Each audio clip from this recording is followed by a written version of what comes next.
Na-turnover na sa lokal nga gobyerno sa Malungon, Sarangani Province ang napalit nga siyam ka mga bagong rescue vehicles sa mga benepisyaryong barangay.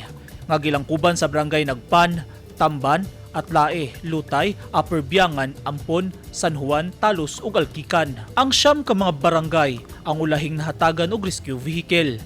Ang Malungon adunay 31 ka mga barangays. Agosto 26, dihang gihatod sa Municipal Hall ang mga brand new nga sakyanan. Mismong si Mayor Maria Teresa Constantino ang nanguna sa pag-turnover niini nga natigayon sa Municipal Gymnasium. Tumong sa lokal nga gobyerno sa Malungon nga mahatagan og kaugalingong rescue vehicle ang matag barangay aron dunay magamit sa tanang klase sa emergency ug ubang official functions sa barangay. Eugene Hinutan, Newsline Philippines. Stay safe.